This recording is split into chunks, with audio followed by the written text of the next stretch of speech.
Sa mundong hindi ko mawari kung ano nga ba ang tama at ang mali.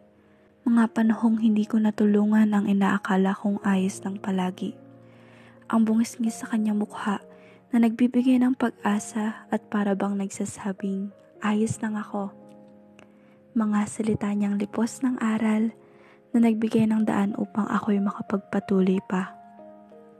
Ang agos ng aking isip ay hindi ko mabatid. Hindi ko maapuhap ang bigat na nararamdaman ko sa aking damdamin. Magkakahalong lungkot, pagsisisi, galit, at saya. Ilang taon na ang nakalipas pero sariwa pa rin sa akin ang mga panahon na ako'y isang estudyante lamang. Walang kamuang-muang sa mundong kinatatayuan ko ngayon. Ang ngalan ko nga pala ay Fe. Siguro ay dekada na ang nakalipas, ngunit tandang-tanda ko pa rin ang gurong naging inspirasyon ko upang marating ko sino man ako ngayon.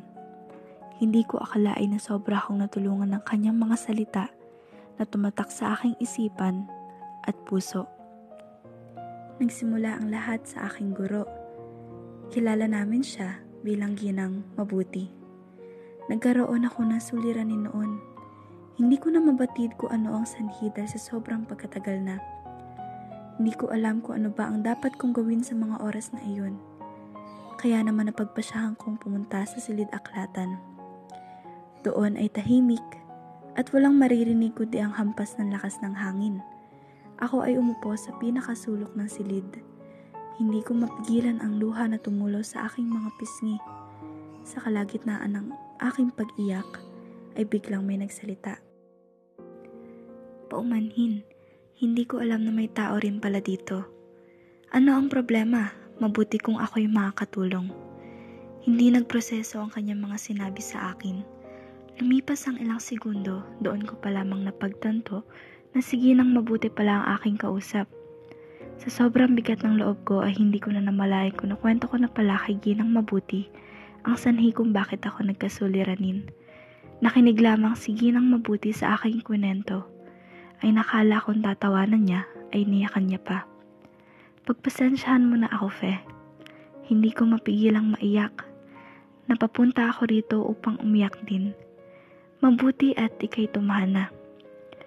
Wala akong naintindihan sa kanyang mga sinabi, ngunit tumatak sa akin ang pagbibigay niya ng kanyang saloobin at payo. Gusto kong itanong kung bakit niya gustong umiyak dito, pero hindi ko na iyon nasabi pa. Sobrang gaan ang loob ko dahil may nakinig sa aking mga mungkahi. Lumipas ang mga araw, ngunit hindi ko pa rin naintindihan ang mga sinabi niya na andoon din siya upang umiyak. Gusto kong itanong sa kanya, ngunit mas pinili kong manatiling palaisipan na lang iyon sa akin. Ilang taon na ang lumipas at nalaman ko na lang na sa mga panahong iyon ay pumanaw pala ang manggagamot niyang asawa. Sa kanya rin pala nalaman na may naunang asawa at pamilya pala ito bago pa sa kanila. Nagluksa sila ng kanyang batang anak sa kanilang bahay kahit na wala sa kanila ang katawan ng padre de pamilya.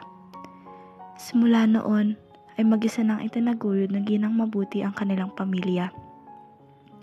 Tuwing naalala ko ang mga tinig ng kanyang boses sa mga salita niyang puno ng aral, mga salitang nakakapagpagaan ng loob, ay nabibigyan ako ng lakas at ng dahilan upang lutasin ang aking mga problema.